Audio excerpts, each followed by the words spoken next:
یہ آپ کا ایک خاصہ ہے کہ آپ کا لقب بھی اور آپ کی کنیت بھی دونوں نبی رحمت صلی اللہ علیہ وآلہ وسلم کی جانب سے دی گئی.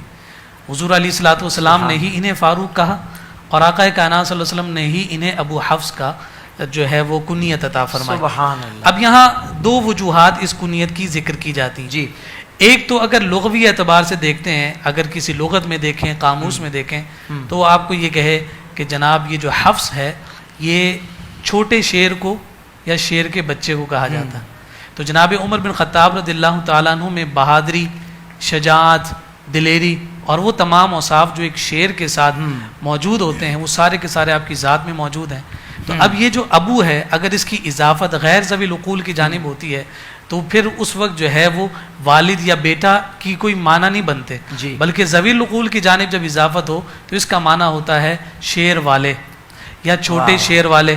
اس سے مراد جتنی خصوصیات تمہیں شیر میں نظر آئیں گی وہ میرے ابو حفص میں یعنی عمر میں تمہیں نظر آئیں گی. اسی کی مثال جناب ابو ہریرہ رضی اللہ تعالی عنہ کی نظر آتی ہے کہ انہیں بلی کا باپ نہیں کہا جائے گا بلکہ بلی والے کہا جائے گا کہ حضور نبی رحمت صلی اللہ علیہ وسلم انہیں دیکھ کر انہیں جو لقب اور اعزاز عطا کر رہے ہیں. اور کتنی شان ہے ان عظیم ہستیوں کی کہ ان سے جب پوچھا جائے کہ بتائیں آپ کا نام کیا ہے، کہتے ہیں وہ نام چھوڑو جو میرے ماں باپ نے رکھا، بس اس نام کو سن لو جو میرے مصطفیٰ نے. اللہ سبحان اللہ. آپ کی کنیت ابو حفص خود نبی رحمت صلی اللہ علیہ وسلم نے عطا فرمائی.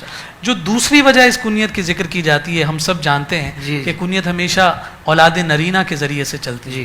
بیٹے کے اعتبار سے کنیت جوڑی جاتی ہے، لیکن حضرت عمر فاروق رضی اللہ تعالی عنہ اس کنیت پر فخر اور اعزاز اس لیے بھی تصور کرتے ہیں کہ آپ کی شہزادی ہم سب کی ماں سیدہ طیبہ طاہرہ سیدہ حفصہ رضی اللہ تعالی عنہ امیر المومنین عمر بن خطاب کی شہزادی ہیں اور میرے مصطفیٰ کریم صلی اللہ علیہ وسلم کی پیاری زوجہ محترمہ ہیں. حضور کی زوجیت میں آنے کے بعد امت کی ماں قرار دے دی گئی. عمر کہتے ہیں کہ مجھے یہ کنیت اس لیے محبوب ہے، اولادیں تو اور بھی ہیں، عبید اللہ بھی نام نظر آتا ہے، عبداللہ بن عمر بھی ہمیں نظر آتے ہیں، 10 کے قریب مزید اولادیں بھی ہمیں نظر آتی ہیں.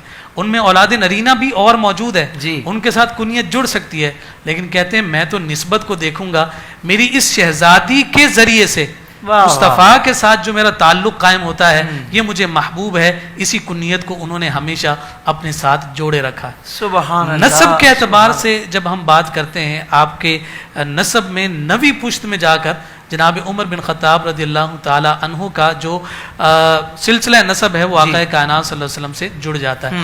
حضور کے سلسلہ نسب میں ایک نام ہمارے سامنے آتا ہے کعب. کعب کے 2 بیٹے تھے، ایک عدی اور دوسرے مرہ. تو حضور نبی رحمت صلی اللہ علیہ وآلہ وسلم مرہ کے نسب سے آقا کائنات صلی اللہ علیہ وسلم کی ولادت ہوئی اور حضرت عمر فاروق رضی اللہ تعالیٰ عنہ کعب کے بیٹے عدی کے نسل سے اور نسب سے آئے اور یہ کعب پر جا کر یہ جو لڑی ہے اور یہ جا کر جڑ جاتی ہے.